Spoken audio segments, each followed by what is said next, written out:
नमस्कार। आज आपके साथ एक मोटर ऑडी इंश्योरेंस क्लेम के विषय में फाइट स्टोरी साझा करूंगा। और ये इस विषय में है कि हमारे देश में मोटर ऑडी इंश्योरेंस क्लेम के मामले में बहुत बार मैंने देखा, जो मेरा अनुभव में आया है कि बीमा कंपनी एक तरफा अपनी काल्पनिक सोच के आधार पर इंश्योर्ड का जायज़ जो मोटर ऑडी इंश्योरेंस क्लेम है उसको रिजेक्ट कर देती है, रेप्यूडिएट कर देती है। और उसमें बस काल्पनिक सोच उनका आधार होती है। कोई कॉन्क्रीट एविडेंस या डॉक्यूमेंट्री एविडेंस उसके सपोर्ट में जो जो क्लेम रिजेक्ट कर रहे हैं उस वजह के लिए उनके पास कोई भी डॉक्यूमेंट्री एविडेंस या कॉन्क्रीट एविडेंस प्रूफ नहीं होता है। और यह काम के लिए अक्सर बीमा कंपनी जो सो कॉल्ड इन्वेस्टिगेटर हैं उनकी रिपोर्ट के आधार पर करती है। और जो अप्रूव सर्वेयर है उसके रोल को मतलब साइलेंट कर देती है। हाँ, ये अलग चीज़ है कि जो क्लेम रेपुटेशन लेटर इंश्योर्ड को देती है, या जो भी जुडिशियल सिस्टम या न्यायिक सिस्टम या कहीं किसी फोरम में अगर शिकायत जाती है तो उसमें सर्वेयर की रिपोर्ट को आधार रखती है। और अक्सर सर्वेयर भी इन सो कॉल्ड इन्वेस्टिगेटर के रिपोर्ट के आधार पे, जो कि अक्सर अ, तार्किक ना हो, जिसमें कोई सॉलिड डॉक्यूमेंट्री एविडेंस ना हो, जिसमें कोई कॉन्क्रीट एविडेंस ना हो, उनके बिना ही आधार पे एक तरफा काल्पनिक सोच की उनकी जो भी रिपोर्ट या जो भी समझ है उसके आधार पे क्लेम को रेप्यूडिएट कर देते हैं।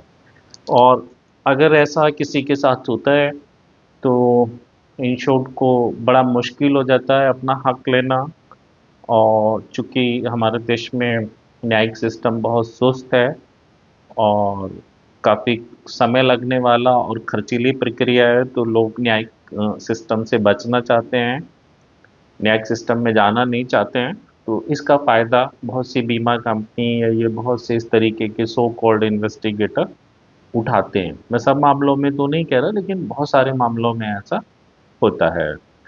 तो ये जो जिस क्लेम केस को मैं आज आपके साथ शेयर कर रहा हूँ, ये मेरे संपर्क में 1 साल पहले आया था। 1 साल से भी ज़्यादा समय हो गया। और मुझे रात ही किसी समय, रात कह लो या आज की तारीख कह लो, सुबह रात में मुझको ये व्हाट्सएप पे मैसेज आया। ये एक इंश्योरेंस ऑम्बड्समैन के अवार्ड के रूप में था, जो इंश्योर ने मुझे शेयर किया। तो मैंने सुबह देखा और मुझे बहुत खुशी हुई कि उनको न्याय मिला। तो ये साहब, ये जो केस है, मैं आपको बताता हूँ। कुछ हो सकता है मेरे से बताने में कुछ गलती हो जाए, तो किसी छोटे मोटे पॉइंट को उसको इग्नोर कर देना। तो ये केस जो है, जो एक मिस्टर साहब हैं, मिस्टर कैलाश चौधरी, जो कि तेलंगाना स्टेट के रहने वाले हैं। और इन्होंने जून 2024 में एक नई किया सेल्टोस गाड़ी खरीदी, बिल्कुल नई गाड़ी। और सब अभी कुछ ही दिन हुए थे कि इनकी जुलाई में 7 जुलाई को इनकी गाड़ी का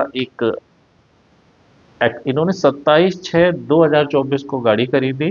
और ये तीन दोस्त मिलकर कहीं वहीं आसपास जो भी है फॉरेस्ट एरिया में घूमने के लिए जा रहे थे। और इनका दोस्त गाड़ी चला रहा था और गाड़ी का रास्ते में किसी वजह से एक्सीडेंट हो गया। गाड़ी काफ़ी ज़्यादा डैमेज हो गई। और यह एक्सीडेंट हुआ 7/7/2024 को, यानी कि सिर्फ कुछ दिन बाद ही ये एक्सीडेंट हो गया था। और इन्होंने जब एक्सीडेंट हुआ तो जो इनकी इंश्योरेंस पॉलिसी थी, एक निजी क्षेत्र की बड़ी साधारण बीमा कंपनी से इनकी गाड़ी का इंश्योरेंस था, बंडल्ड कार इंश्योरेंस पॉलिसी थी। और सब इन्होंने जो पॉलिसी में नंबर थे क्लेम इंटीमेट किया। और उसके बाद गाड़ी को जो निज़ामाबाद है, या जो भी वहाँ, शायद निज़ामाबाद ही है, वहाँ जो डीलरशिप है, किया डीलरशिप पे अपनी गाड़ी को पहुँचाई, क्लेम की जो फॉर्मेलिटीज़ हैं वो पूरी की। उसके बाद सब वो गाड़ी वहीं खड़ी रही और इन्हें कोई जानकारी नहीं चली। 15 दिन बाद इनको एक सो कॉल्ड इन्वेस्टिगेटर साहब का फ़ोन आया, जिसने बताया साहब मैं इन्वेस्टिगेटर हूँ और आप मुझे ये इन्वेस्टिगेशन करना है, आप मुझे जो है मुझसे मिल मैं आपसे मिलूँगा और जो प्लेस ऑफ एक्सीडेंट है वो देखूँगा और भी बहुत सारी फॉर्मेलिटीज़ पूरी करूँगा। लेकिन इन्हें बीमा कंपनी ने ये जो सो कॉल्ड इन्वेस्टिगेटर थे, इनके अपॉइंटमेंट की कोई इन्फॉर्मेशन नहीं दी थी। तो लेकिन उस इन्वेस्टिगेटर का डायरेक्ट इनको फ़ोन आया और इन्होंने इस बात पे ध्यान भी नहीं दिया कि साहब ये कौन है, ये खुद ही कह रहे हैं भी या नहीं है, या मैं ये तो थर्ड पार्टी है, मेरा इनसे क्या लेना देना। इन्होंने इस पे कोई ध्यान नहीं दिया साहब। वो इन्वेस्टिगेटर साहब जो भी थे वो इनके पास आए, इनसे मिले, इनके दोस्तों से मिले, प्लेस ऑफ एक्सीडेंट देखा और बहुत ही एग्रेसिव नेचर में इनसे बात की कि नहीं तो साहब ये नहीं दोगे तो क्लेम नो क्लेम हो जाएगा और वो हो जाएगा। उस तरीके का उनका व्यवहार था जो इन्हें बहुत अजीब लगा। उसका कहना था साहब कि गाड़ी जो इंश्योर्ड है उनका ड्राइविंग लाइसेंस दो। उन्होंने कहा साहब मेरे पास तो ड्राइविंग लाइसेंस है ही नहीं और मैं गाड़ी भी नहीं चला रहा था, तो मेरे ड्राइविंग लाइसेंस की क्या ज़रूरत। बोले नहीं साहब आपका लाइसेंस चाहिए। इन्होंने कहा साहब लाइसेंस है ही नहीं तो देंगे कहाँ से, और मेरा दोस्त गाड़ी चला रहा था। दूसरी चीज़ उसने कहा साहब गूगल गूगल टाइमलाइन दीजिए। उसने कहा साहब मेरे फ़ोन को तो गूगल जो ऑफ है, तो मैं गूगल टाइमलाइन में आपको नहीं दे पाऊंगा। तो साहब ये भी उसको नागवार गुजरी बात।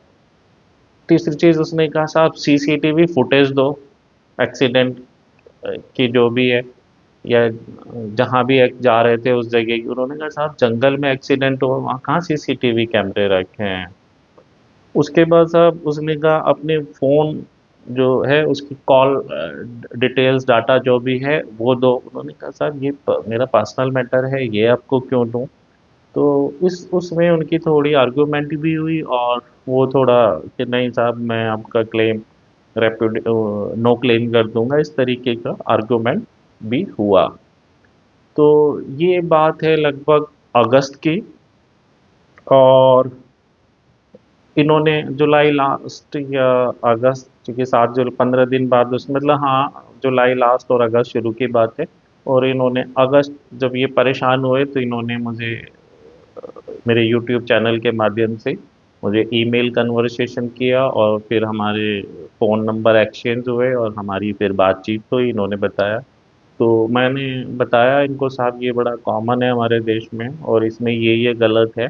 पहली चीज़ तो ये जो सो कॉल्ड इन्वेस्टिगेटर है, आपको बीमा कंपनी ने इसके अपॉइंटमेंट की कोई इन्फॉर्मेशन नहीं दी है, तो उन्होंने एडमिट किया।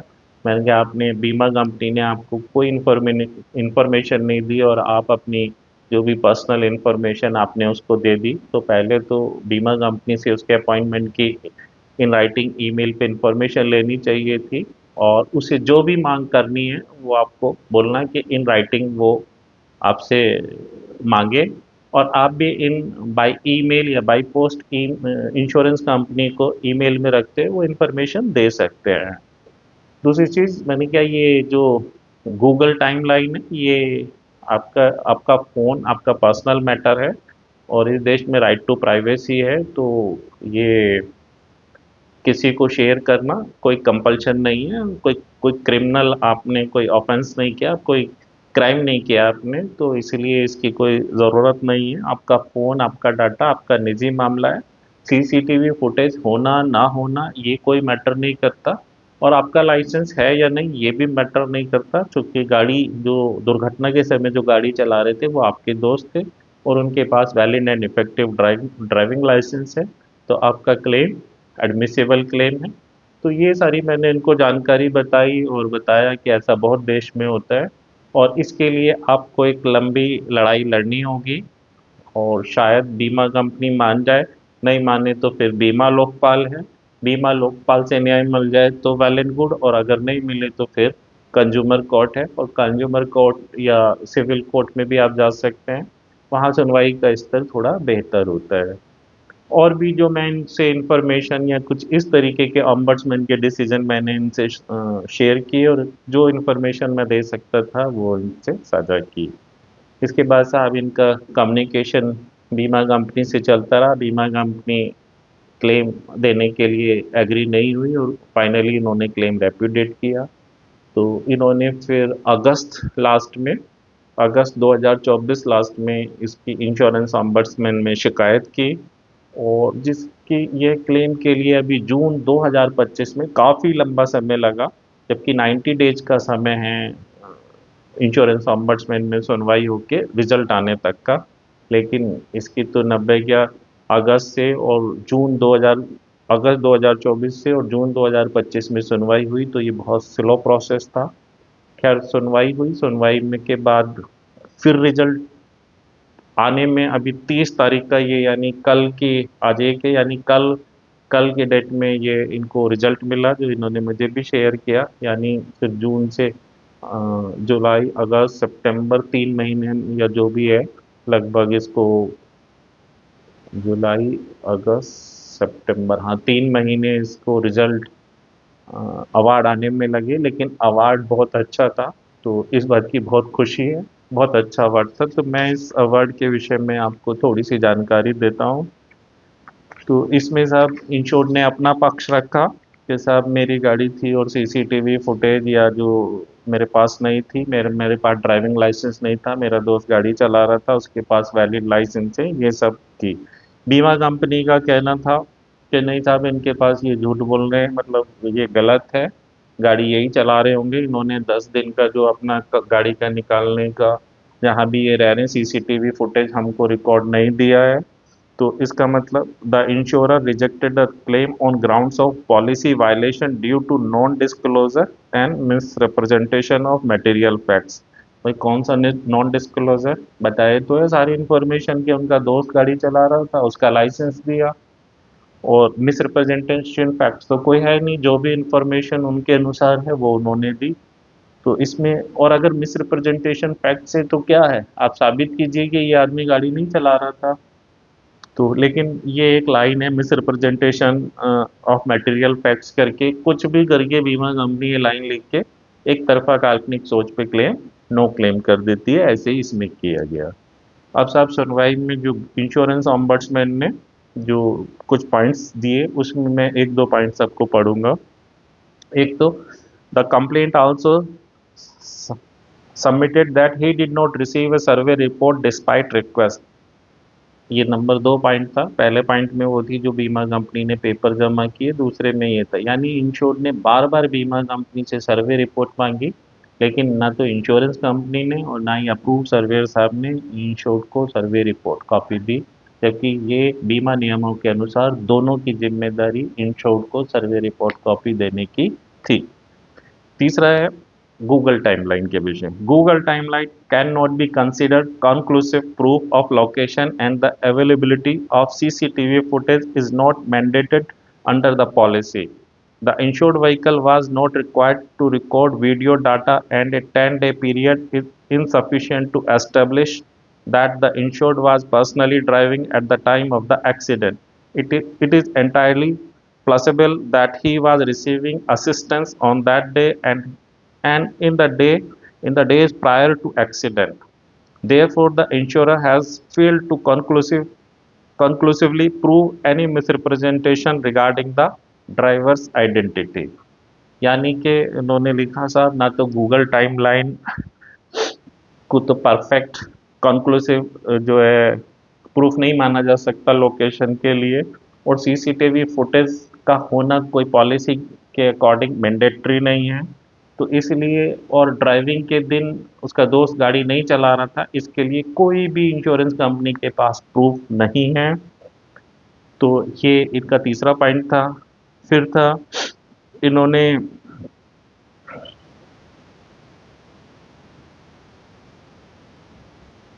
डिले, चौथा पॉइंट था डिले के लिए इन्होंने मास्टर सर्कुलर जो 2000 है प्रोटेक्शन ऑफ पॉलिसी होल्डर, उसमें जो डिले के लिए जो एक टाइम लाइन है क्लेम सेटलमेंट के लिए, उसमें उससे बहुत ज़्यादा समय इसमें लगा और बहुत डिले हुआ।